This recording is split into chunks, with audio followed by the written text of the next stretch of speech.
আমাদের প্রেমের কথা চ্যানেলটির সকল প্রকারের পাঠ গল্প দেখতে আমাদের চ্যানেলটি সাবস্ক্রাইব করে পাশে থাকা বেল আইকনে ক্লিক করুন। অপেক্ষা করো মেজর, তোমার সঙ্গে হবে দেখা। আমি নিঃশেষ হওয়ার আগে তোমাকে করব নিঃশেষ। কোথায় আছে এখানে? সোজাসুজি পালানো সম্ভব নয়, ছক কষতে হবে। চিন্তা নাই, এই গোডাউনে আমার মাল আছে 2.25 লাখের।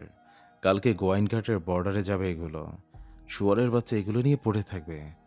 জয়ন্তপুর বর্ডার হয়ে পার হয়ে যাবে তোরা। ওইদিকে এয়ারপোর্টে আমার লোক থাকবে, আমি উড়াল দেব। যে যার মতো পিস্তল ম্যাগাজিন কাছে রাখবি, যারা পাবি খাইয়া দিয়া যাবি, রক্ত কলিজা টাইনা ছেড়ে নিবি। ডান। ডান। ঘুণে ধরা টেবিলে সারি সারি ফোনের মধ্যে একটা ফোন বেজে ওঠে তীব্র ভাইব্রেটে। আলোচনায় আসে বিঘ্নতা। দিহানের কপাল কুঁচকে আসে। হাত হতে মদের গ্লাসটা রেখে সে ফোনটা তুলে ধরে। সাবেক মন্ত্রী সাদিকুল জামানের ফোন। দিহান ফোনটা রিসিভ করে লাউড স্পিকার অন করে টেবিলে রাখে। গোলাকার বৈঠক এক মুহূর্তে নীরব বনে যায়। ভেসে আসে সাবেক মন্ত্রী সাহেবের তীক্ষ্ণ কণ্ঠ। অজাতের বাচ্চাগুলো গর্তে লুকায় পড়ছিস ভয়ে। কিসের ভয়? কিসের ভয় জানিস না তোরা? শালা বেজন মারা, কোনো কাজের না তোরা। খেপেন কেন মন্ত্রী সাহেব? আবার কারে খাইছোস? সেটা জেনে আপনার লাভ কি? ভাগচান? মন্ত্রী সাহেব হতাশার নিঃশ্বাস ফেলে। কপাল চেপে ধরে কঠিন গলায় গর্জিত সুরে বলে, তোদের মতো নাদান বাচ্চা কাজে নেয়া আমার হয়েছে লস। সব জলে ভাইসে গেছে, রক্ত গরম হইয়া থাকে না, সুরসুরি উঠে থাকে শরীরে। আরে মিয়া চিল্লাইতেছেন কে? খাওয়া তো আপনিও খাইছেন। নিজে খেয়ে সাউলরে জেলের ঘানি টানাইতেছেন। শালার বাপ একটা আপনি। আমি যেইটা খাইছি ওইটা নিয়ে কোনো সমস্যা হয় নাই, ওসব ধামাচাপা দিয়ে দিছি। তোরা কি করলি শালা? নিরুপমা না কি নাম, শালিরে বাগে না আনতে পাইরে মাইরে দিলি। বেশি বাড়াবার ছিল, দরার আগেই লাফাইছিল, তাই খতম করে দিছি। তোরে খতম এইবার তোর ভাই করবে। দিয়ান্ডে বল ওর ফোন বন্ধ রাখতে, শকুনের দলগুলো মাঠে নাইমে গেছে। শাহরিয়ারকে থামিয়ে দিহান বসা ছেড়ে উঠে দাঁড়ায়। পকেট হতে সবগুলো সিম বের করতে করতে বলে, আপনার হাত গুটাই বসে থাকবেন? এত কাজ করে দিলাম কে এই জন্য? আপনারা মাঠে নামতেছেন না কে? আরে বেটা, আমাদের প্ল্যান ডান। কালকে রাতে হবে মরণ যুদ্ধ। মেজর মাহাদীপ, লেফটেন্যান্ট কর্নেল রাশেদুল হক, সাথে ডাক্তার আনিসুজ্জামান একেবারে খতম হবে। এই তিনটার জন্য সমস্ত কিছু উল্টায় পাল্টায় গেছে। দাবার আসল দান এই তিনটা। ব্যাকআপে কি রাখছেন? এমপির কন্যা আর মেজরের মাতা। উইক পয়েন্ট একদম ফিনিশিং দিয়ে আসবো। সাব্বাস। মন্ত্রী সাহেবের ব্যাকআপে রাখা দুটো নাম শুনে শাহরিয়ারের মস্তিষ্কে এক অন্য ভাবনা হুট করে এসেই হানা দেয়। একটু আগের করা প্ল্যানটা থেকে নিজেকে করে ফেলে বিচ্যুত। মুখরেখায় নিয়ে আসে বিস্তর পরিবর্তন। দিহানের থেকে ফোনটা কেড়ে নেয় সে। লাস্ট একটা ডিল করে চলেন। মন্ত্রী সাহেব বাঁকা হাসেন। ক্রুদ্ধ চোখে তাকিয়ে বলেন, এই জন্যই ফোনটা করেছি। শেষ একটা চাল চেলেই দেখি। আমার লোক তোমাদের কাছে পৌঁছে যাবে। কালকে হবে শেষ একটা খেলা। ধুলে মিশিয়ে দেওয়া হবে মেজরের অস্তিত্ব। ওকে, ডিল ফাইনাল। বলেছিলাম না, এরা হচ্ছে নাদান বাচ্চা, শুধু একটু রক্ত গরম করে দেয়া দরকার। বিস্ফোরণ নিজ দায়িত্বে ঘটিয়ে দেবে। দেখুন, দিলাম একটু নাড়া, সোজা ঘাড় কাত করে ফেলল। এসআই আতিউর রহমান পায়ের পর পা তুলে মদের গ্লাসটা এক ঢোকে খালি করে তোলে। নৈমিত্তিক খাওয়ার অভ্যাস থাকার কারণে জল গ্রহণের মতো সহজে হজম করে ফেলে সে। স্যার, আপনার প্রশংসা না করে পারছি না। দারুণ খেলেন আপনি। এদের সবগুলোকে এক কথায় বাগে এনে নিলেন। কৌশল শিখতে হয় অফিসার, কৌশল শিখতে হয়। মন্ত্রীর পদটা তো আর হেঁটে আসেনি। স্যার, আপনার ছেলের বিষয়ে কি ভাবছেন তাহলে? আর একটাবার জামিন হয়ে গেছে। সাদিকুর জামান কাছের ছোট্ট গ্লাসটা নেড়ে চেড়ে তীক্ষ্ণ চোখে তাকিয়ে থাকেন। মুখে কুড়োর হাসি টেনে বলেন, অপেক্ষা করো, উত্তর পেয়ে যাবে।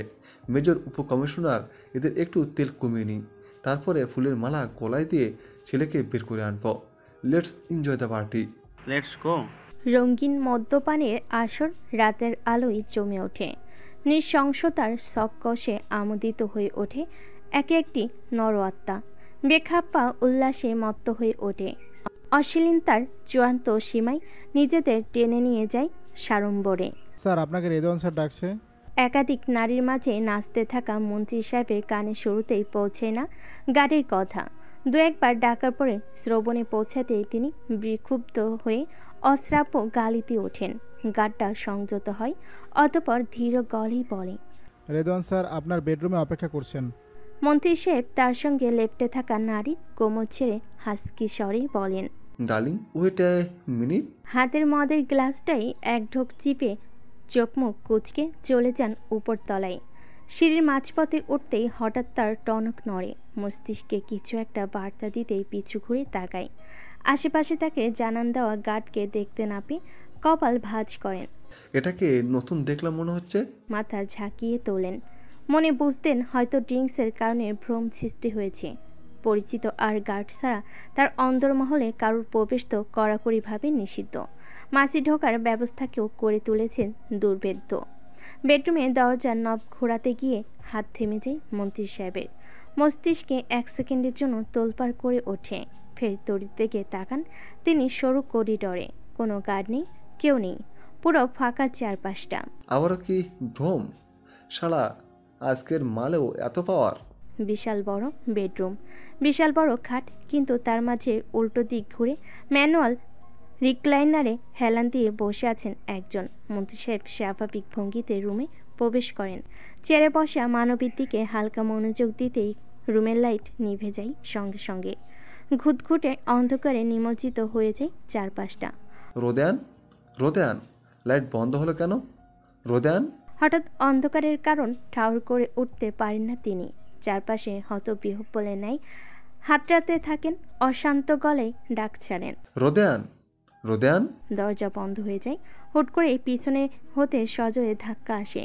মুখ থুবড়ে ফুলরে গিয়ে পড়েন মন্ত্রী সাহেব। মদের শরীর তার টলে ওঠে। ঘোর লাগা দৃষ্টিতে আবছা আলোর দৃষ্টি খুঁজে পান তিনি। মাথা তুলে চারপাশে 3 জন মানবের লম্বা ছায়া দেখতে কাপা গলায় বলে ওঠেন, কে কে তোমরা কারা? গ্যাস লাইটের আলোয় 2টো মোমবাতি দপ করে জ্বলে ওঠে। দৃশ্যমান হয়ে আসে উৎসকল্পের মুখরেখা। স্থির চোখ যারা মন্ত্রীর উপরে নিবদ্ধ, কঠোর অভিব্যক্তি তাদের চোখে মুখে। নিনাদ এগিয়ে আসে। মুখভঙ্গি তার শান্ত, কিন্তু চোখ দুটো অগ্নিতে দগ্ধ। কঠিন আগুনে ঝলসে যাওয়ার মতো উত্তাপ বইছে তার শরীর জুড়ে।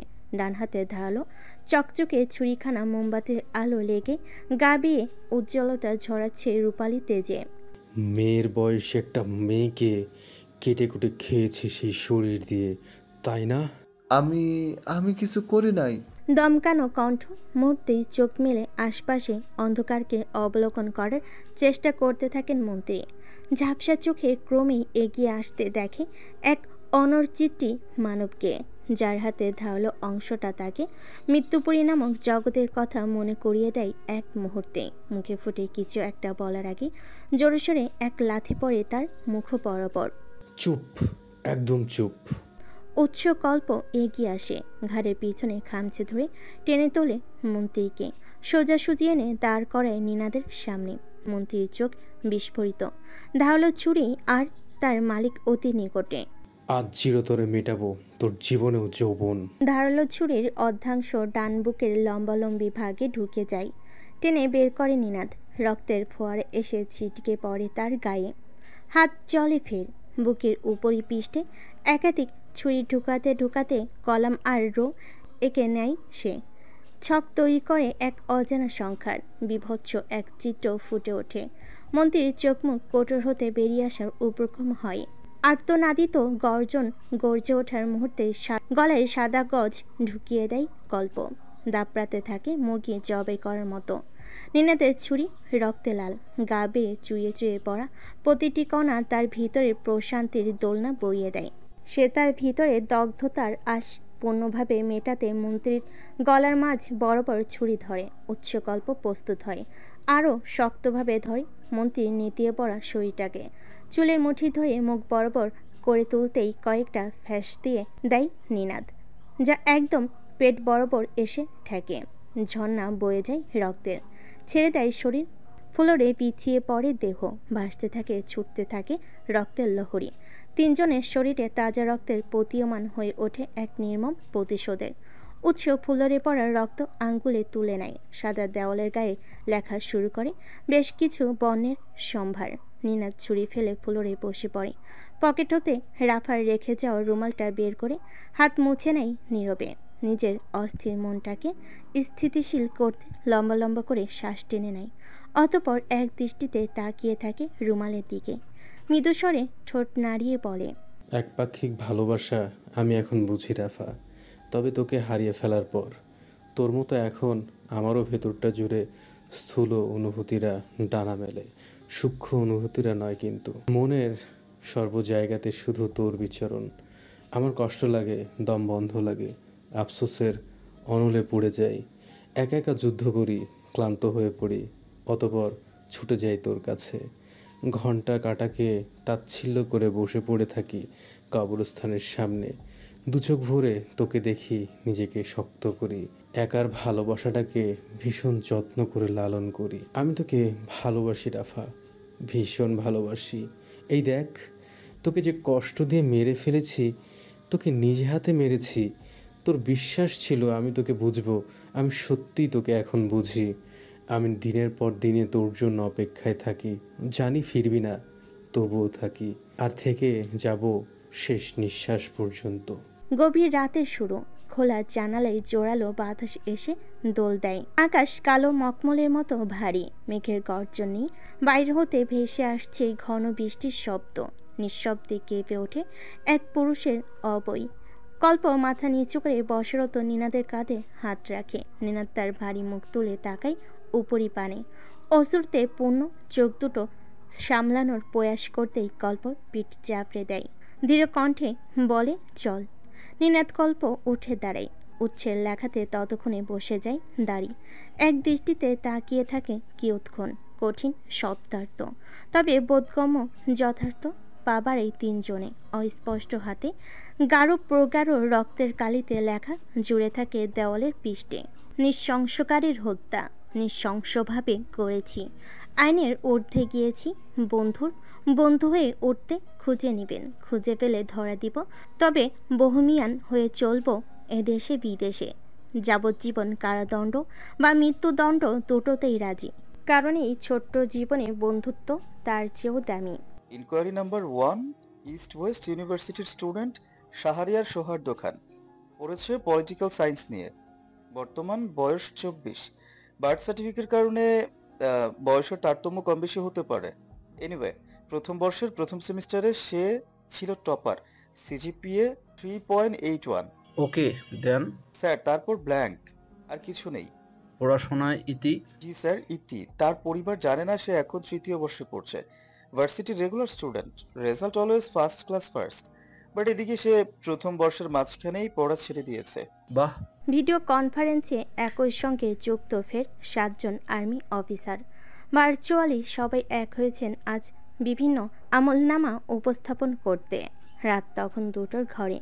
নিশ্চুপ রাতে 7 জন আর্মি অফিসারের ঠান্ডা শীতল মুখরেখা, কারোর মধ্যে নেই বিন্দুমাত্র উত্তেজনার ছাপ। মেজর জেনারেল আজমির হাতে থাকা কাগজের দিকে তাকিয়ে মৃদু হাসেন, ভারী কণ্ঠে বলেন, ওকে, তারপর বলো। ক্যাপ্টেন আরাফাত স্থিতিশীল ভঙ্গিতে গলা স্বর দৃঢ় করে, হাতে থাকা কাগজের দিকে দৃষ্টি নিবদ্ধ করে বলে, inquiry number 2, Dihan Chowdhury, department of economics, Jahangirnagar বিশ্ববিদ্যালয়, অনার্স চতুর্থ বর্ষ, 2 বছর ধরে সেখানেই সেট করে আছে, বয়স 26।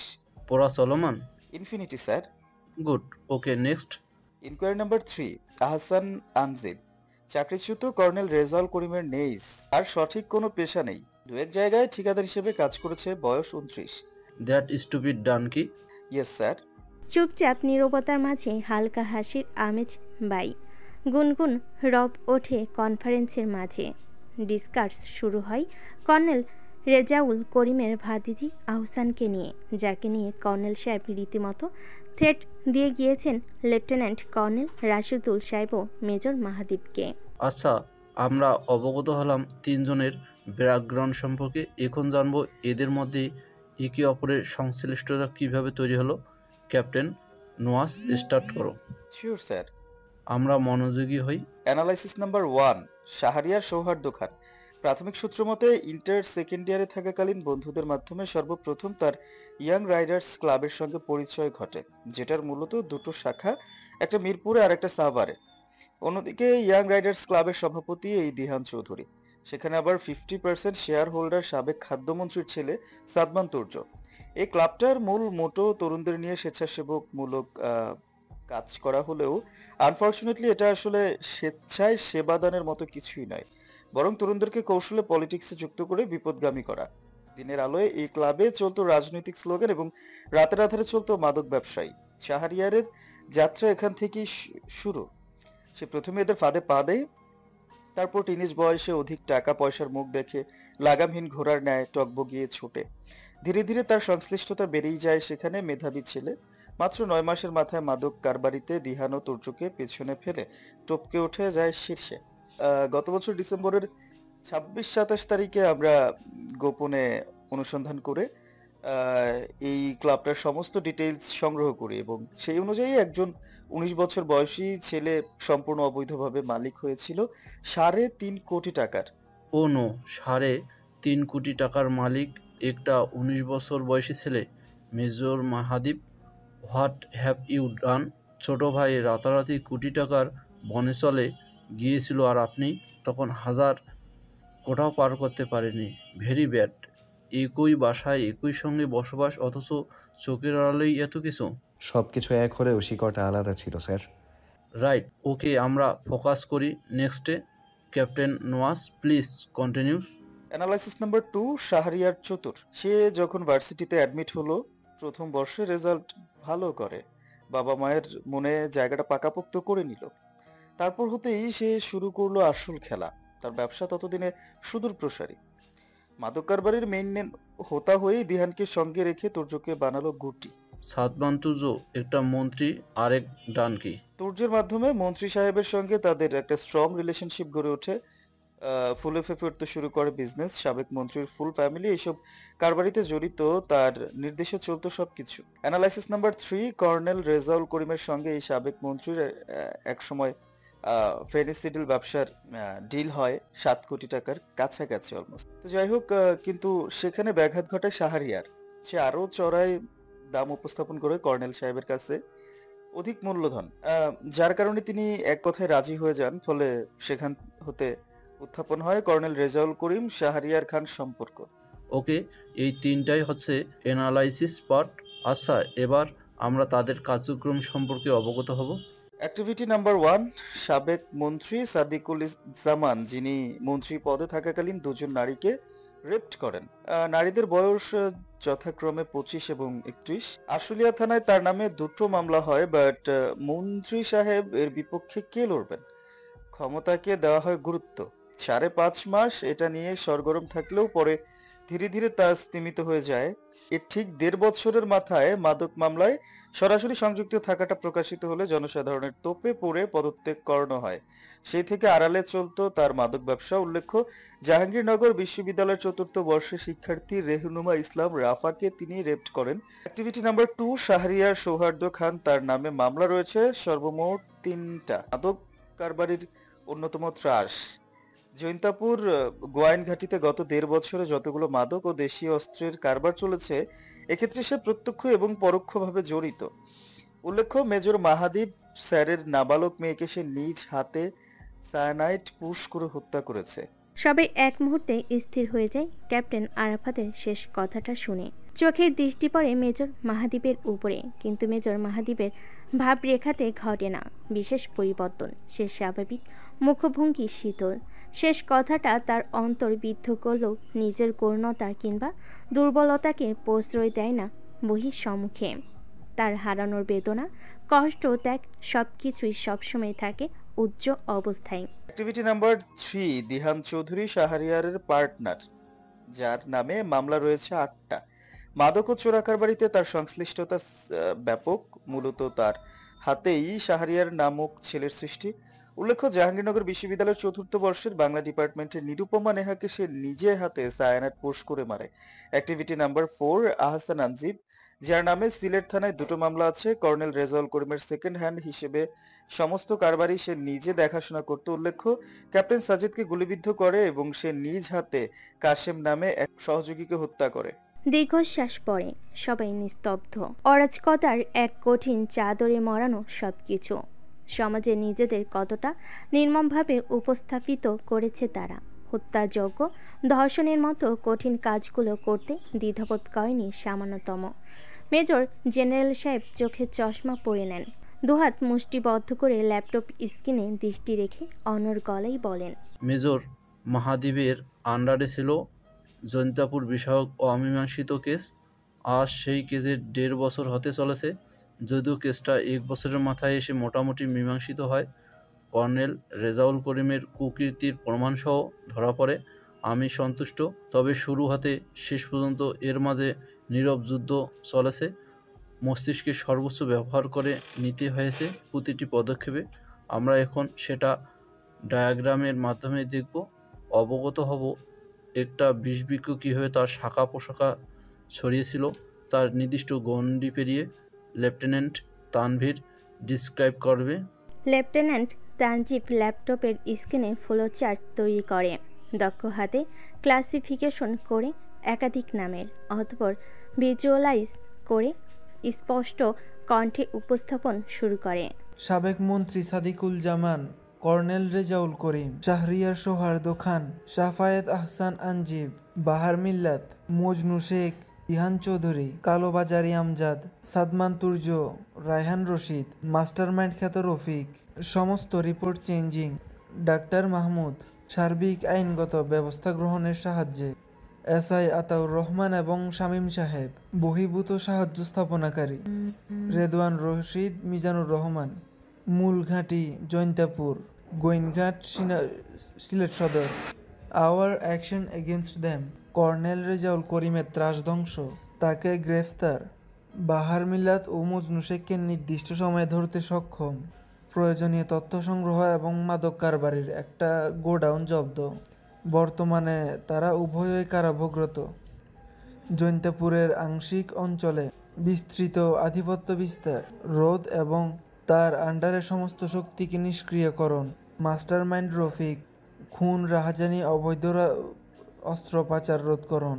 লেফটেন্যান্ট কর্নেল রাশিদুল স্যারের নির্দেশে মেজর মাহাদিব স্যারের নেতৃত্বে বিষবৃক্ষের সমস্ত ব্যক্তির ব্যাংক অ্যাকাউন্ট জব্দ, অবৈধ সমস্ত টাকা, দেশি ও ডলার উদ্ধার, স্থাপত্য অস্থাপত্য সমস্ত জায়গা জমি প্রতিষ্ঠান সিলগালা, সংশ্লিষ্ট প্রমাণের ভিত্তিতে পাসপোর্ট ও ভিসায় নিষেধাজ্ঞা জারিকরণ, বিদেশি মাদকদ্রব্য মাদক বহনকারী ট্রান্সপোর্ট নির্মূলকরণ, সর্বশেষে প্রত্যেকের স্থাবর ও অস্থাবর সম্পত্তির মূল কাগজপত্র, দলিল, দস্তখত সহ সমস্ত ফাইল বিনষ্টকরণ। Sir, this is the summary of the poison tree. Nice presentation. Well done, absolutely well done. Rashidul সাহেব, please say something after all you have played a key role in this journey. সাথে এই যাত্রাটা কেন দীর্ঘ হলো সেটা উল্লেখ করবেন। লেফটেন্যান্ট কর্নেল রাশিদুল সাহেব নীরব হাসেন, চিকন চশমার ফ্রেমে দু চোখ জোড়া তার তীক্ষ্ণতায় জলজল করছে। ভিতর হতে প্রখর শ্বাস টেনে বলেন, ধন্যবাদ স্যার, ধন্যবাদ সবাইকে। অ্যাকচুয়ালি এটাকে আমি কি বলে অব্যাহত করব বুঝতে পারছি না। You could also call it of time game of patient. Yes, স্বাভাবিকভাবে প্রশ্ন আসতে পারে 1.5 বছর, এতটা সময় কেন? আমরা মানি সেটা। Please pay attention to the diagram. এখানে যেসব ব্যক্তির নাম উল্লেখ করা হয়েছে এদের বিভক্ত করলে আরও শাখা পোশাখা বের হবে, এবং বাস্তবে সেটাই হয়েছিল। আমাদের পুরোটা সাইলেন্ট মুডে ট্র্যাকল করতে হয়েছে, প্রত্যেক নির্সহ নক্ষত্র উচ্চাসন করতে হয়েছে, সময় লেগেছে দীর্ঘ। পাশাপাশি এই কাজটা করতে অনেক বাধার সম্মুখীন হতে হয়েছে। এর সবচেয়ে বড় কারণ হলো এরা প্রত্যেকে একে অপরের সঙ্গে গভীরভাবে যুক্ত। একদিকে টাচ লাগলে বাকি সবাই অনুভব করত। পলিটিক্যাল একটা ইস্যু ছিল, ক্ষমতাশাসীদের অধিদপ্তর ছিল। আমাদের সেদিকেও ফোকাস চালাইতে হয়েছে, তাদের মোকাবিলা করতে হয়েছে, তাদের সন্দেহ সৃষ্টির অবকাশ না দিতে মেজর মাহাদেবকে পরপর 2 বার সরে আসতে বাধ্য করা হয়েছে মেইন গোল হতে। মাঝে হুট করেই তাকে বিদেশ পাঠানো হয়েছে। এখানে মূল একটু সময়ের গ্যাপ সৃষ্টি হয়। আমাদের টার্গেট ছিল আমরা নীরবে ঘাতক হয়ে উঠতে আদায় করে নিব সব কিছু, যাতে একজনকে টাচ করলে সেটা বের হয়ে অন্যজনের জন্য মাঝে প্রবলতা ছড়িয়ে যেতে না পারে। আর নীরবে ঘাতক হতে সবচেয়ে যেটা বেশি গুরুত্বপূর্ণ সেটা হলো ধৈর্য এবং বিচক্ষণতা। আমি গরিবের সন্নিহিত বলে পারি সেটা আমাদের ছিল। এই কাজগুলোর পিছনে শুধু ছিল আমাদের নিরসলট পরিশ্রম, রাত দিন এক করে রিসার্চ করা। পাশাপাশি আমরা প্রত্যেকটাই নিজের ওপর অপরিত দায়িত্ব এবং কর্তব্য পালন করে এগিয়ে গিয়েছি যথাযথভাবে। আমরাও আত্মত্যাগ করেছি যাতে, ফর এক্সাম্পল, ক্যাপ্টেন সাজিদ হত্যার পরেও চুপ করেছিলাম। আমাদের আকুত ভয় সৈন্যদের মৃত্যুর পরেও আমরা চুপ আছি। আমাকে মেজরকে বারবার হত্যার চেষ্টা করা হলেও আমরা প্রয়োজনীয় স্টেপ নেইনি। মেজর তার প্রথম সন্তানের খুনিকে আইডেন্টিফাই করে এখনও চুপ আছে। সে চাইলে কিন্তু পার্সোনালি অ্যাটাক করতে পারত, এই অ্যাবিলিটি তার রয়েছে। But the man. Lieutenant colonel সাহেব নিজ দিক তাকিয়ে ভিতরে জমা রুদ্ধশ্বাস ছাড়েন। অতঃপর ফের দৃঢ়চিত্রে বলেন, সেই পথে হাঁটেনি, ধৈর্য ধরে তার জায়গায় স্থির ছিল এবং এখনও আছেন। কারণ সে সেন্ট নিলে আমাদের প্ল্যান চেঞ্জ হয়ে যাবে পুরোটা। সে তার ওয়াইফকে সামলিয়েছে, আমাদের সাপোর্ট করেছে, এমনকি একাধিকবার তার ফ্যামিলির ওপর অ্যাটাক করা হলেও সেটা সে কন্ট্রোল করে নিয়েছে নীরবে। মৌমাছির চাকে হঠাৎ ঢিল ছুড়লে লণ্ডভণ্ড করা আমাদের কাজ নয়, বরং মৌমাছির চাকটাকে কিভাবে নিজের হাতে আয়ত্তে নিয়ে আসা যায় সেটা আমাদের টার্গেট। আমাদের মেন উদ্দেশ্য ছিল সব কিছু একটা প্রপার স্ট্রাইকার দাঁড় করানো। অনেক বাধা এসেছে, অনেক বিপত্তিও এসেছে। এক নির্মিত কঠিন পরীক্ষা দিয়ে আজ আমরা এখানে। জানি না কোনোভাবে ক্লু ছিল না এখনও আছে। বিশাল ক্ষমতা চক্র এবং প্রোপাগান্ডার মাঝে আমরা দাঁড়িয়ে। বাট আলহামদুলিল্লাহ, আমরা আমাদের প্রাথমিক ধাপে সফল হয়েছি। আমরা একতাবদ্ধ ছিলাম, সমস্ত চক্রের একসঙ্গে নিষ্ক্রিয় করব। এটা একটা করে নয়, কারণ এটা ধরলে আরেকটা শিকড় গজাবে। ধ্বংস করব না, একসঙ্গে। তা আমার মনে হয় এখন সে সময় এসে গিয়েছে সামনাসামনি লড়াই করার। সাইরেন বেজে গিয়েছে। অবশেষে বলবো, স্যার, আপনাদের ভাষায় আমি যদি এই জার্নি মূল চরিত্র হই, তাহলে বলবো সেই মূল চরিত্রের প্রাণদান করেছেন major Mahadev. The man is stunning. Outstanding performance. আমি আপনাদের প্রত্যেকের মাঝে একজন দায়িত্বশীল, সৎ, নির্ভীক আর্মি অফিসারের প্রতিছবি দেখতে পাচ্ছি। আপনাদের দেখে আমার গর্ব অনুভব হচ্ছে। এতটা আত্মত্যাগ করে আপনারা লেগে রয়েছেন, specially major Mahadip. You are truly gentleman, appreciable. আপনার উপর ন্যস্ত দায়িত্ব থেকে আপনি পিছুপা হননি। কথা দিয়ে কথা রাখার জন্য ধন্যবাদ। মাহাদীপ স্মিত ঠোঁট প্রসারিত করে গম্ভীর গলা উন্মুক্ত করে বলে, thanks, but it's my duty sir. I am responsible for my work. রাত ৩টে ছাড়িয়ে যায়। মেজর জেনারেল সাহেব পেশাদারিত্ব কণ্ঠ ভেদ করে আসে। আজকে সকাল ৮টার মধ্যে আপনারা সবাই সেনানিবাসে সম্মিলিত হবেন। মেজর মাহাদীপ, এবার আপনাকে এমার্জেন্সি কলিং করা হলো। Roger that sir. আজকে হবে এসব কিছুর সমাপ্তি। আমরা আমাদের সবটুকু দিয়ে লড়াই করব। পুরো সিলেট শহর ব্লক করা হয়েছে। কুমিল্লা, হবিগঞ্জ হতে সিলেটের সীমান্তবর্তী এলাকা সবখানে সেনা মোতায়েন করা হবে। জনগণের জীবন মালের দিকে বিবেচনা করে আমরা আমাদের উইপন ব্যবহার করব। শত্রু ছোট হোক বড় হোক, আমরা আপনাদের লক্ষ্যে অটুট থাকব। মেজর, যে দায়িত্ব নিয়ে এখানকার কর্মজীবন শুরু করেছিলে সেটা শেষ করার মূল দায়িত্ব থাকবে তোমার উপরে। হারজিত যা কিছুই হয়ে যাক, কাজটা বাকি থাকবে না। ইনশাল্লাহ স্যার।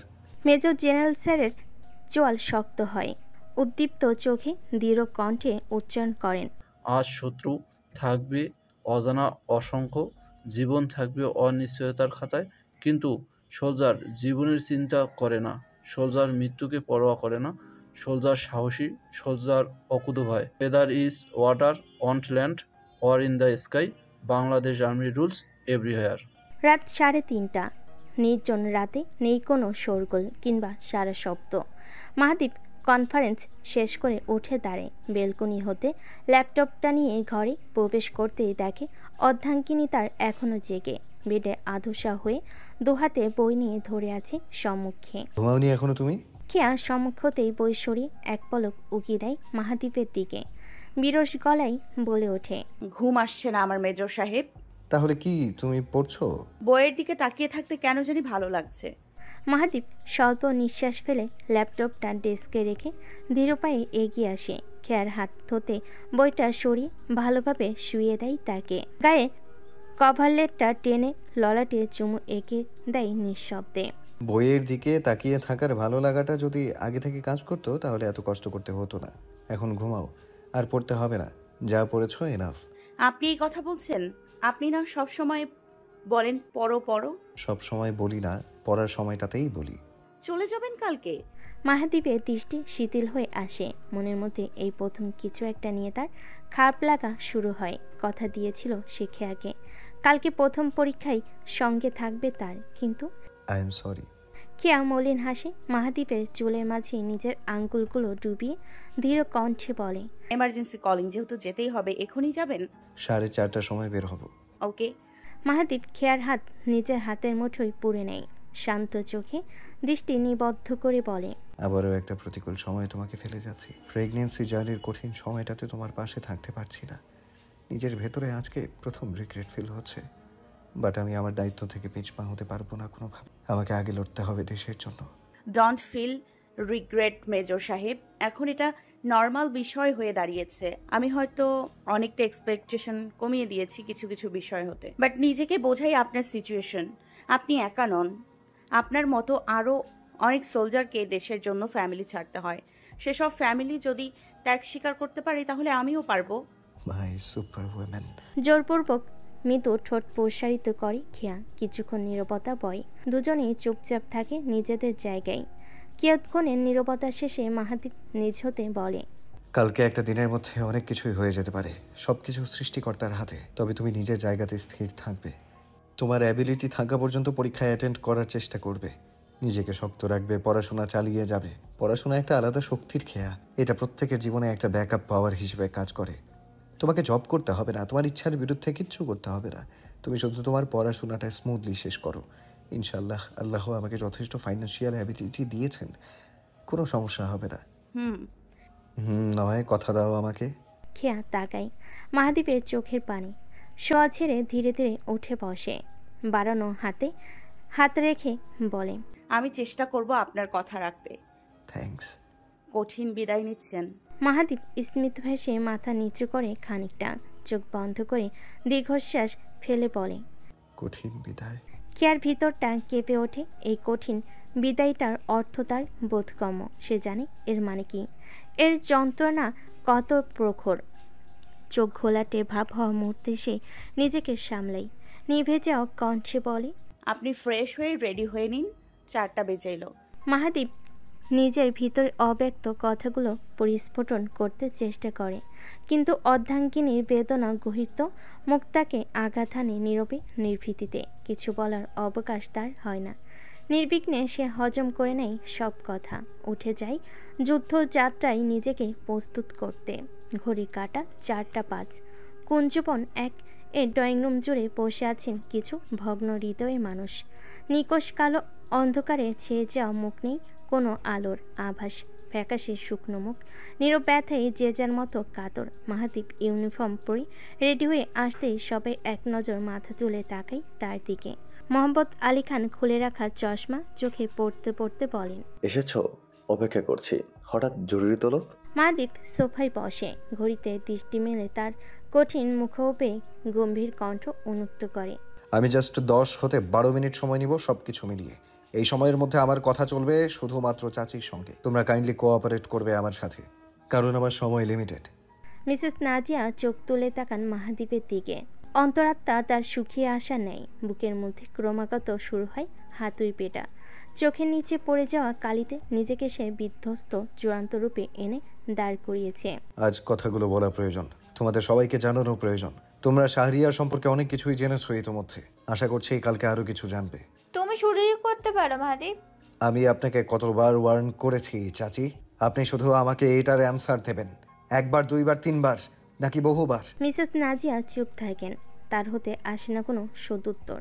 মাহাদীপ তার নীরবতা দেখে ফের কঠিন গলায় বলে, শাহরিয়ারের শুরু থেকে শেষ পর্যন্ত আমি যতটুকু পেরেছি আপনাকে ইনফর্ম করেছি। তাকে তার পথ থেকে ফিরিয়ে আনার জন্য কত চেষ্টা করেছি সেটা আপনি ছাড়া কেউ ভালো জানবেন না। আমি ভাই হিসেবে আমার দায়িত্বটুকু পালন করার চেষ্টা করছি, বাট আমার একার পক্ষে সব সামলানো পসিবল ছিল না। আমি বারবার আপনাকে বলেছি আপনি আপনি কঠোর হন। বয়সটা খুব বেশি নয়, আপনি কঠোর হলে সে নরম হতে বাধ্য। আনফর্চুনেটলি আপনি আমার কথা এক কান দিয়ে শুনে অপর কান দিয়ে বের করে দিয়েছেন। শাহরিয়ারের মিথ্যাকে আপনি অন্ধবিশ্বাসী হয়ে গ্রহণ করেছেন। খুব স্বাভাবিক। ছেলের চেয়ে আমি আপনার আপন নই, বাট আপনি একটাবার আমার কথাগুলো বিবেচনা করতে পারতেন, একটাবার যাচাই বাছাই করতে পারতেন। সেটা আপনি করেননি, বরং আমার উপর ক্ষুব্ধ হয়েছেন। সব সময় একটা বিদ্বেষ পুষে রেখেছেন। আপনি আমাকে প্রতিপক্ষ মনে করতেন। আমি ভুল করেছি মহাদেব। আমার ভুল আপনি শুরু থেকেই করেছেন চাচি, এখন আর সেটা উল্লেখ করার প্রয়োজন নেই। না ভুলের ক্ষমা চাওয়ার আর কোনো অপশন রয়েছে? সৃষ্টিকর্তার কাছে সবসময় ভুলের ক্ষমা চাওয়া যায়। সৃষ্টিকর্তা দয়ালু, তিনি ক্ষমা করে দেন, কিন্তু যে সীমা লঙ্ঘন করে তাকে তার প্রাপ্যটা অবশ্যই বুঝিয়ে দেন। শাহরিয়ার সমস্ত সীমা লঙ্ঘন করেছে, তার কুকর্ম তাকে এক নৃশংস পুরুষে পরিণত করেছে। আমি জানি না কালকে কি হবে, তবে কালকে যদি তার শেষ দিন হয়, মনে আফসোস রাখবেন না। ভুল থেকে শিক্ষা নেওয়ার চেষ্টা করবেন, মনে করবেন সে শুধুমাত্র তার ভুলের শাস্তি পেয়েছে। মিসেস নাজিয়া চমকে ওঠেন। শেষ দিন শব্দটা তাকে কলিজায় আঘাত হানে। ভিতরে নীরব কান্না উগরে দিয়ে সে ফুপিয়ে শব্দ করে কান্না করে ওঠে। এক ছুটে মাহাদীপে পা ধরে ভগ্ন কণ্ঠে বলেন, আর শাহরিয়ারকে মেরো না। তুমি ওকে আঘাতে যা শাস্তি দাও দাও, তবুও জীবনটা কেড়ে নিও না। আমি মা হিসেবে লজ্জিত, ঘৃণিত, আমি নিকৃষ্ট। আমি সব দায় মাথা পেতে নেব, তবুও আমার বুকটা খালি করো না। আমি তোমার পায়ে ধরি বাবা।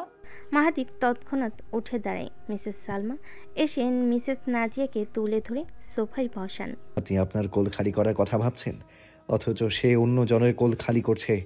নীরের বয়সী এক মেয়েকে নৃশংসভাবে হত্যা করেছে, অথচ তার একটাবারও মনে অনুশোচনা জাগেনি। তারও বোন আছে। তাকে ক্ষমা করে দেয়া মানে মহাপাপকে প্রশ্রয় দেয়া, যেটা আমি বেঁচে থাকতে হবে না। আমি আমার জায়গায় নিজেকে ক্লিয়ার রেখেছি, সাবধান করেছি। এনিওয়ে, এসব কিছু তোমাদের অজানা ছিল, আশা করি এখন সবটা পরিষ্কার হয়েছে। আমরা শাহরিয়ারের মৃতদেহের জন্য কোথায় অপেক্ষা করব মাহাদীপ? মহসিন আলী খানের ভারী কণ্ঠ, গলা দিয়ে কথা বের হয়েও যেন হচ্ছে না। বুকের বাঁ পাশটায় তীব্র যন্ত্রণায় তার দুমড়ে মুচড়ে যাচ্ছে। একটা বাবা কতটা অসহায় হলে সে তার ছেলের বেঁচে থাকা অবস্থায় মৃতদেহের কথা কল্পনা করতে পারে। আমি জানার বাহিরে, আর মৃতদেহটা ওর হবে কিনা আমার হবে সেটা অনিশ্চিত। আইনের চোখে সে যতটুকু অপরাধী ততটুকুই শাস্তি পাবে। এখন তার উপর অ্যাটাক করতে গেলে সে যদি মারা যায়, সেটাতে কারো হাত থাকবে না। আর আমি আমার দায়িত্ব পালনের সময় যদি মারা যাই, এতেও কারো হাত থাকবে না। সব কিছুই ভাগ্যের ওপর নির্ভর করছে। দেখা যাক কি হয়। যাই হোক, আমার মনে হয় সব কিছু খোলাসা করা শেষ। আর কোনো কথা থাকতে পারে না। যেটাই হবে মেনে নেওয়ার চেষ্টা করবেন। বাবা মার কষ্ট হবে, but we have nothing to do. Be ready. শ্বাসরুদ্ধকর এক মুহূর্ত, দুর্গম পাহাড়ে নাই পথ। মাহাদীপ মায়ের থেকে বিদায় নেই। মিসেস সালমা ছেলের কপালে চুমু দেন সন্তর্পণে। নিষ্প্রাণ কণ্ঠে বলেন, তোমার উদ্দেশ্য সৎ। আল্লাহ তোমার সহায় হোক, দোয়া করি। ফলাফল যেটাই হোক, আল্লাহ যেন তোমাকে সহ্য ক্ষমতা আরও বাড়িয়ে দেন। মোহাম্মদ আলী খান এগিয়ে আসেন। মাহাদীপের কলার ঠিক করে কাঁধ চাপড়ে দিয়ে দৃঢ় কণ্ঠে বলেন, no man is a man until he has been a soldier. May your hat be held high until your last breath. ধন্যবাদ বাবা। মাহাদীপ অদূরে দাঁড়ানো তার ভগ্ন হৃদিতা স্ত্রীর পানে তাকায়, যার চোখ জুড়ে প্রকাশিত হচ্ছে এক অদ্ভুত মিশ্রণ। গভীর ভালোবাসার আড়ালে লুকিয়ে থাকা অসংখ্য অস্ত্র রেখা। তবে মেয়েটা কি স্বতঃস্ফূর্তভাবে নিজেকে সামলাচ্ছে, নিজেকে ধরে রাখতে কি অবাধ চেষ্টা তার। মাহাদীপ বোঝে মেয়েটার ভিতরে যন্ত্রণা। এগিয়ে আসে ধীর পায়ে। আসি। কেয়া চোখ ভরা জল ঠেলে মৃদু হেসে মাথা নাড়ে। মুখ হতে বের হয় না কোনো শব্দ। ঠোঁটে ভেসে বেড়ায় এক নিঃসংকোচ আকুলতা। ফিরে আসবেন আমাদের জন্য, কথাটা বলতে কেউ পারে না। মাহাদীপের বাড়ানো হাতে স্পর্শ করে। অন্তরালে নিশ্চয়তা দিতে চাই সে অপেক্ষায় থাকবে কোনো এক নতুন ভোরের এক সঙ্গে সূর্যোদয় দেখার জন্য। সে অপেক্ষায় থাকবে তার মেজর সাহেবের। বাতাসে মিশে আছে তার সুগন্ধি, সেই পরিচিত নিঃশ্বাস যে গন্ধ স্বামীর শীতল রাতটিকে উষ্ণ করে রাখে। আছে গন্ধই যেন বিদায়ের বেদনাকে আরও ভারী করে তোলে। মাহাদীপ বের হয়ে যায়। খেয়া চলে যায় নিজ কক্ষে। কেন যেন বিদায়ের এ যাত্রার শেষ অবধি সে নিজেকে সামিল করতে পারে না সবার মাঝে। কক্ষে প্রবেশ করা মাত্রই দৌড়ে গিয়ে সে পর্দা ঠেলে চোখ রাখে উত্তরের জানালায়। ইউনিফর্ম পরিহিত এক লম্বাদেহী সুপুরুষ নির্বিকার চিত্রে গাড়িতে উঠে যায়। পিছু ফিরে তাকায় না একটা বারও, কারণ পিছুটান কঠিনভাবে নিষিদ্ধ। গাড়ির ইঞ্জিনে জোরালো শব্দ ভেসে আসে। চমকে ওঠে কোমল কামিনী। অবশেষে শুরু হয় তার পুরুষের যুদ্ধযাত্রা। সে জানে তার মেজর সাহেবের ফিরে আসার পথ কতটা অনিশ্চিত, তবুও নিজেকে বোঝায় এই বিচ্ছেদ অস্থায়ী, সময়ের ব্যাপার মাত্র। যখন গাড়ি দূরে সরে যায়, খেয়া ভোর আকাশে তখন শুকতারা দেখা পায়, যে কিনা তার নীরব সাক্ষী হয়ে থাকে প্রতিক্ষণের। ঠোঁট কেঁপে ওঠে, ডুকরে ওঠে শরীর কাঁপিয়ে। মুহূর্তেই পাঁজর ভাঙ্গা কানে সে হয়ে ওঠে হতবিহ্বল। দুহাতে মুখ ঢেকে বসে পড়ে মেঝেতে। এতক্ষণে জমানো সমস্ত কান্না সে উগরে দেয় নিমিষেই। সংক্ষিপ্ত মুহূর্ত বাই চোখের কোণায় জমানো অশ্রু আর লাল মুখটা নিয়ে হুট করে সে থেমে যায়। দমানো কণ্ঠে নিজ মনে বিড়বিড় করে বলতে থাকে, স্ট্রং স্ট্রং স্ট্রং খেয়া, কিছু হবে না, সব ঠিক হবে। দুহাতে চোখ মুছে কেয়া ধীর গতিতে উঠে দাঁড়ায়। পেটের উপর আলতো হাত রেখে সে নিজেকে শক্ত করার চেষ্টায় মত্ত হয়ে ওঠে। জেকে ধরে তাকে একরাশ নিরাপত্তা জনিত ভয়। প্রত্যাশাকে হারানোর কারণটা তাকে নাড়া দেয় ভিতর হতে। পরিস্থিতি এবারও উত্তাল। আছর আসবে না সেটা অনিশ্চিত, বরং আসাটাই সুনিশ্চিত। কিন্তু বারবার সে মাতৃশূন্য শব্দটাকে অনুভব করতে চায় না। বেডের উপরে রাখা ফোনটা হাতে নিয়ে তড়িৎ গতিতে কল লাগান।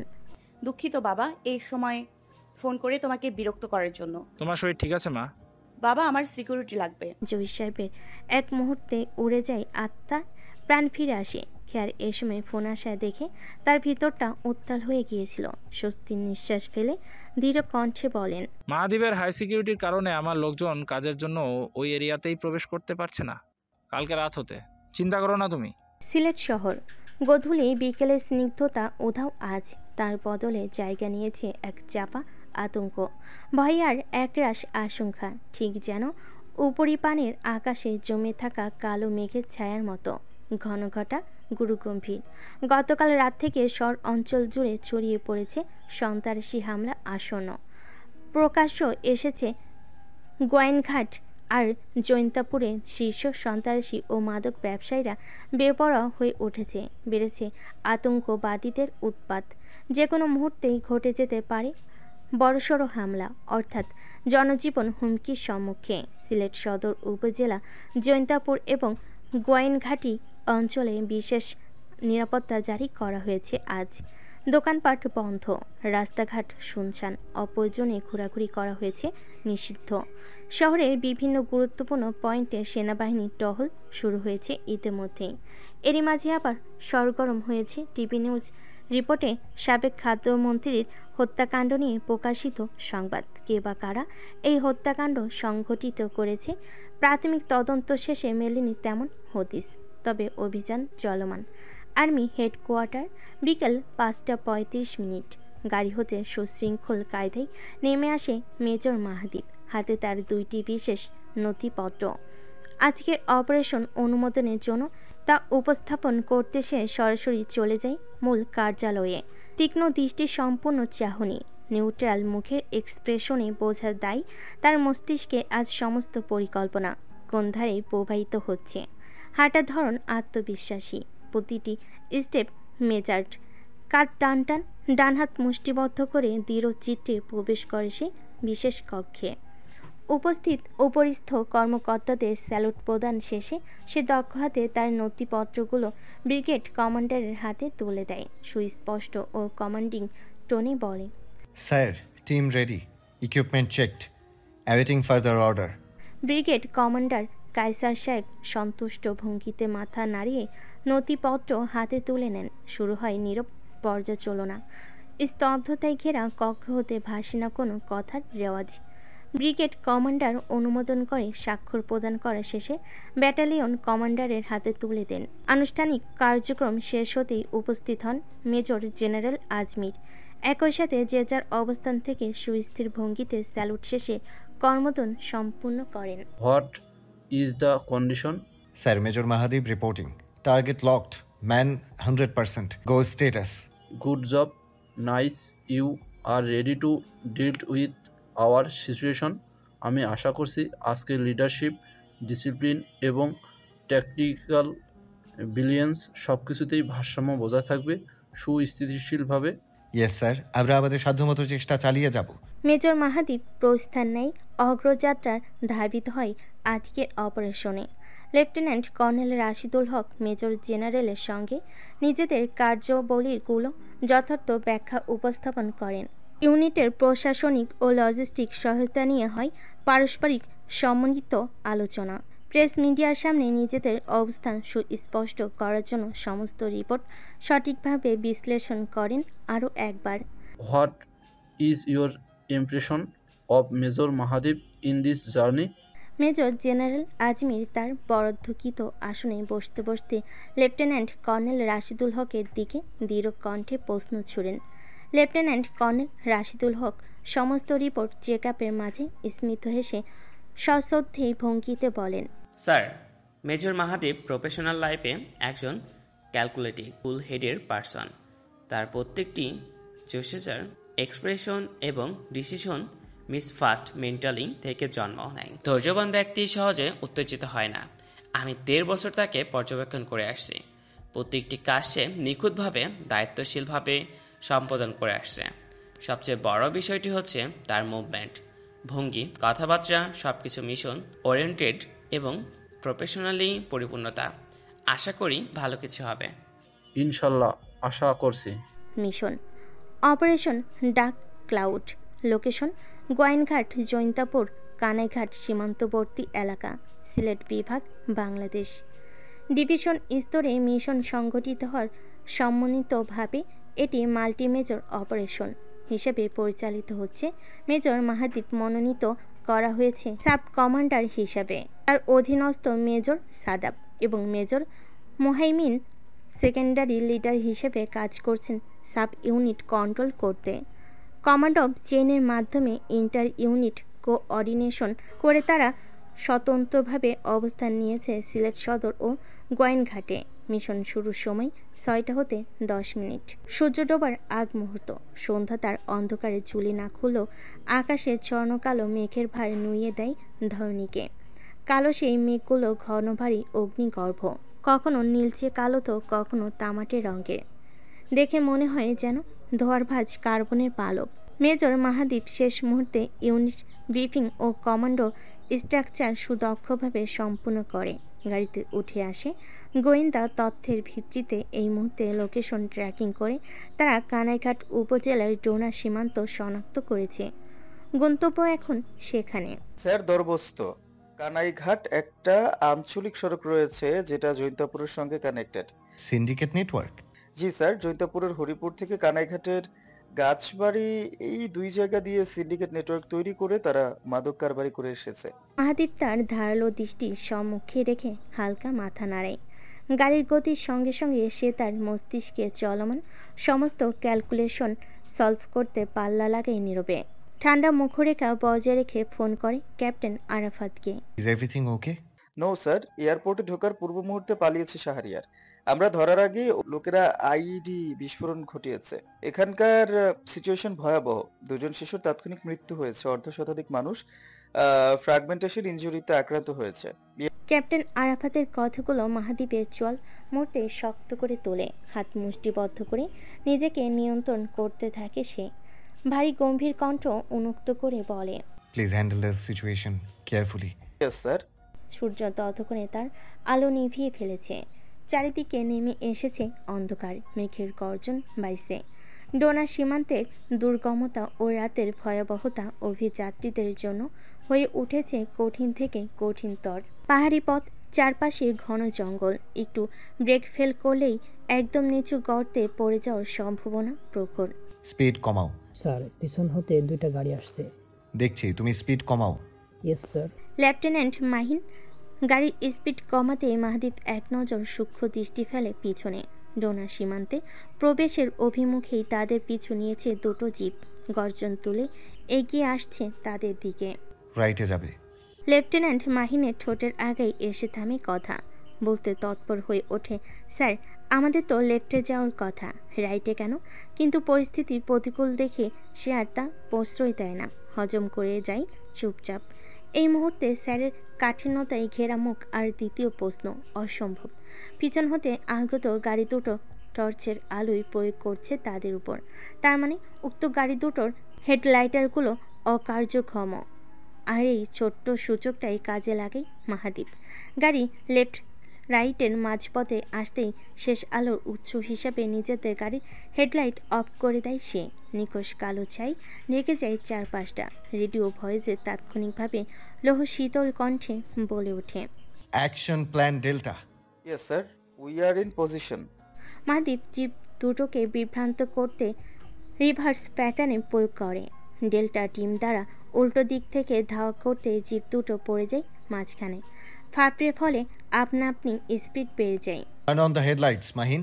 মাহিন গাড়ির হেডলাইট অন করতে জিপ দুটো তাদেরকে রাইটে অবস্থান দেখতে পায়, যার কারণে লেফটে বাঁক নিতে তারা হয় বাধ্য। উপায় নেই, পিছনের দিক থেকেও সমান্তরালে আসছে ধাওয়া।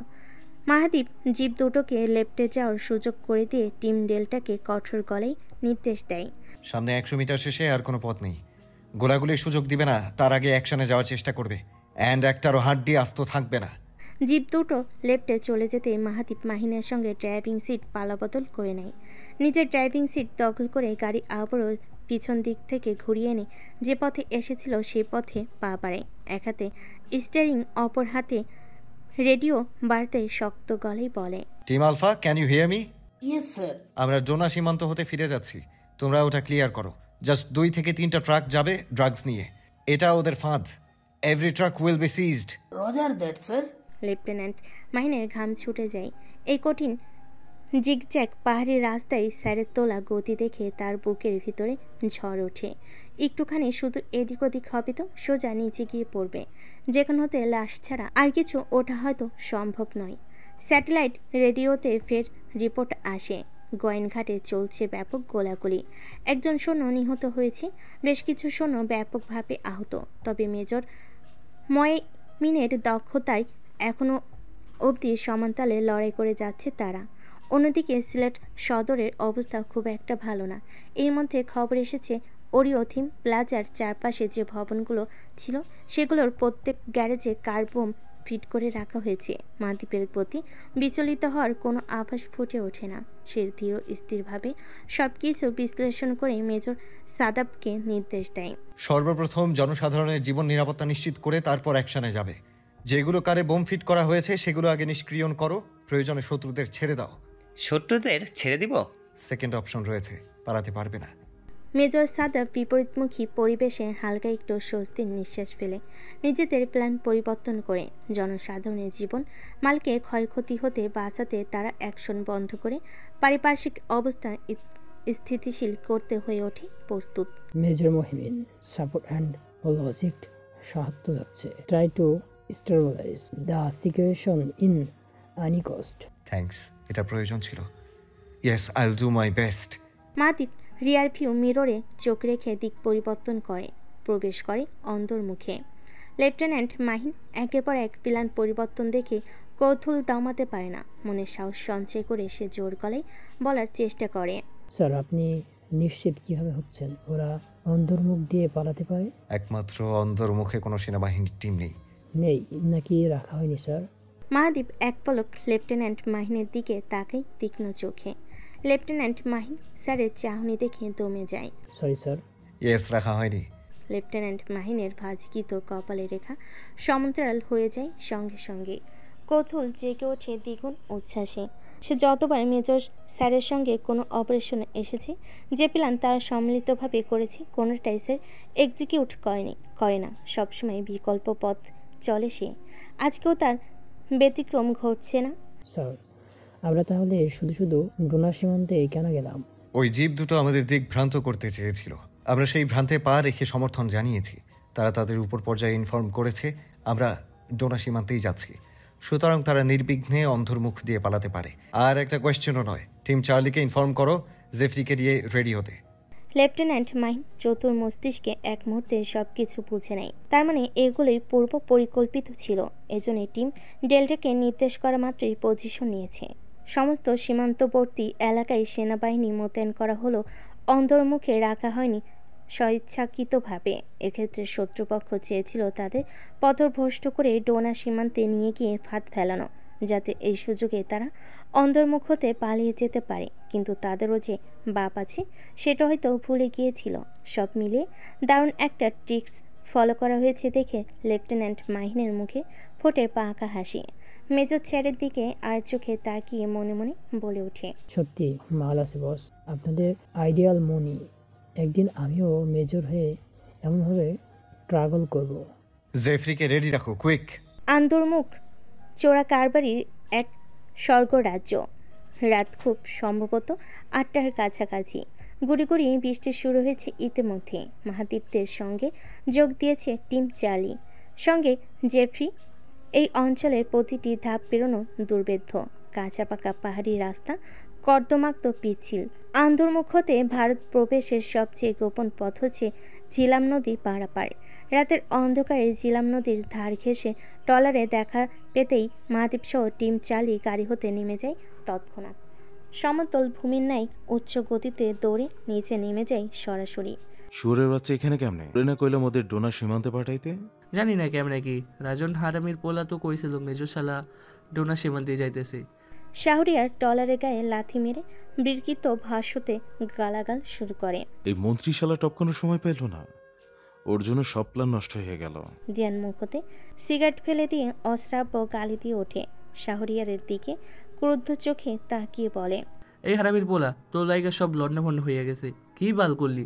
কোন খেলাই তো দেখাতে পারলি না। 2-4টা মানুষ মারলি হইলো, ওই মানুষ মারা আমার হাতের খেল।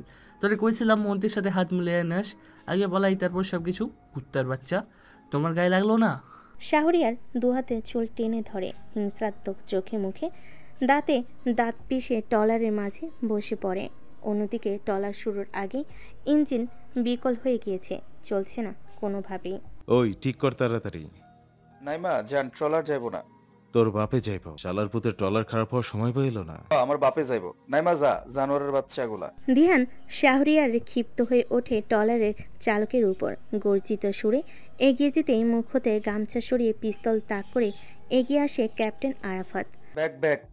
শাহরিয়ার দিহান ক্যাপ্টেন আরাফাতকে দেখা মাত্রই হতবিহ্বল হয়ে ওঠে। মুখ চাউচাই করে একে অপরের ট্রলারের ইঞ্জিন নষ্ট হওয়ার কারণ এতক্ষণে বোধগম্য হয় তাদের। তুই বেটা, তোর না এয়ারপোর্টে তোমার আব্বাকে রেখে আমি এখানে এসেছি। নাম শালারা। পুরো চার্লি টিম দিহান শাহরিয়ারকে ঘিরে ধরে। মাহাদীপের সম্মুখে এসে দাঁড়ায় শাহরিয়ার।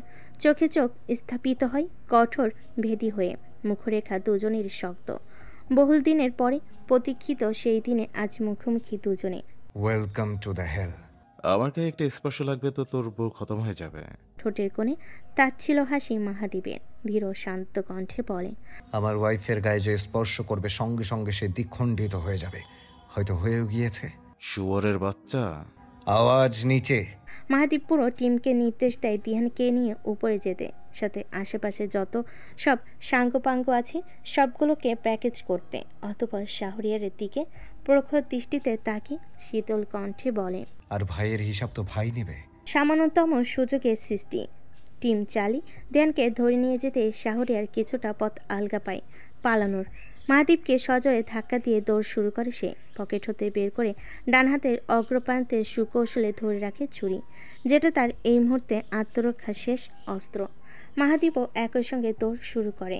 মিলান মেঘের আড়ালে ক্ষীণ চাঁদ, নদীর বুকে পড়া সৃষ্ট আলোতে অদম্য গতিতে ছুট লাগায় দুজনে। আঁকাবাঁকা পথ, ঘন জঙ্গল ফুঁড়ে এসে পড়ে পাহাড়ি বুকে। মাহাদীপ কয়েক ইঞ্চি ব্যবধানে দূরত্ব ঘুচিয়ে তার শক্ত বুকে সজোরে পিঠ বরাবর লাথি মারে শাহরিয়ারকে।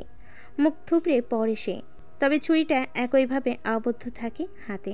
মাহাদীপ কাছে এগিয়ে আসতেই কয়েক সেকেন্ডের মাঝেই উল্টো দিক হতে সোজা হয়ে ছুরি টান মারে শাহরিয়ার। হাতের কবজির পাশ বরাবর ফ্যাস লেগে যায়। গলগলিয়ে রক্ত ছোটে মাহাদীপের হাত হতে, কিন্তু সেদিকে ভ্রুক্ষেপ দেওয়ার সময় নেই। রক্তাক্ত হাতে পাঁজরে ধরে তাকে টেনে তোলে। যদিও তার পকেটে দৃশ্যমান হয় সুইস আর্মি চাকু, কিন্তু এটা সে বের করার প্রয়োজন মনে করে না। শাহরিয়ারের গলা নিচে হাত গলিয়ে শক্তভাবে জাপটে ধরে। কানের কাছে মুখ নিয়ে হিমশীতল গলায় বলে, ছোটবেলার সমস্ত ঋণ শোধ করার সুযোগ দিলাম। শাহরিয়ার আস্তে পড়ে পাহাড়ের গায়ে। লাল পাথরের মাটির পৃষ্ঠে। মাহাদীপ বুটের পৃষ্ঠে তার বুক মারিয়ে ধরে। এক হাত দ্বারা ইউনিফর্মের পকেট হতে সাদা রুমাল বের করে ক্ষত হাতে পেঁচিয়ে ধরে নেয়। কি লাভ হলো? শুয়োরের বাচ্চা ছাড়। মাহাদীপ বুক হতে শাহরিয়ারের গলার কাছে বুট দ্বারা চেপে ধরে। শক্ত বুটের পেছনে নিঃশ্বাস আটকে আসার উপক্রম হয়ে ওঠে। মুখরেখা হয়ে ওঠে রক্তিম। ছাড়। 1.5 বছর ছাড় দিয়েই রেখেছিলাম, আজ আর নয়। কি করবি তুই? মারবি? তোর আইনে আছে আমাকে মারার ক্ষমতা? সেই তো পুলিশই দেবে। মাহাদীপ মাথা নাড়িয়ে সায় জানায় মৃদু। ধারালো স্বর উন্মুক্ত করে বলে,